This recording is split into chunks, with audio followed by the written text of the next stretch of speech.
سامعین گرامی، امام محمد باقر علیہ السلام نے ارشاد فرمایا مقام ولایت کی اہمیت کیا ہے؟ بنی الاسلام علی خمس، کافی شریف کی حدیث ہے۔ 5 چیزوں پر اسلام کی بنیاد رکھی گئی ہے، 5 ستون ہیں جن پر اسلام کی عمارت قائم ہے۔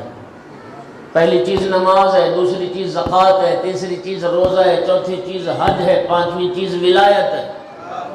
سائل نے پوچھا فرزند رسول ان 5 چیزوں میں سب سے اہم کیا ہے؟ فرمایا وہ ولایت ہے۔ اور وہ ولایت کیوں ہے؟ اگلی بات، ولایت کیوں ہے؟ لفظوں کا ذمہ دار ہوں، حدیث کا ذمہ دار ہوں۔ فرمایا باقی 4 چیزوں کی قبولیت کا دار و مدار اسی ولایت پر ہے۔ اور فرمایا باقی 4 چیزوں میں استثناء ہے، گنجائش ہے، رخصت ہے، لیکن ولایت میں کوئی رخصت نہیں۔ نماز بالغ پر واجب ہے، صحت مند ہے کھڑا ہو کے پڑھے، بیمار ہے بیٹھ جائے، بیٹھ نہیں سکتا لیٹ جائے، لیٹ نہیں سکتا اشارہ کرے، اشارہ نہیں کر سکتا دل سے گزار لے۔ نماز روزہ بیمار ہے ساکت ہے، نماز مسافر پر قصر ہے، 4 رکعتی 2 رکعتی پڑھے، روزہ سفر میں معاف ہو جاتا ہے لیکن روز رمضان کے بعد اس کی قضا کرے۔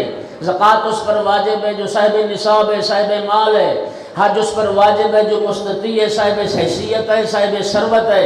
امام نے فرمایا باقی جو واجبات ہیں ان کے لیے شرائط ہیں، لیکن ولایت امیر المومنین اور ولایت آل محمد کے لیے کوئی شرط نہیں۔ امیر پر بھی واجب ہے، غریب پر بھی واجب ہے، مسافر پر بھی واجب ہے، مقیم پر بھی واجب ہے، صحت مند پر بھی واجب ہے، بیمار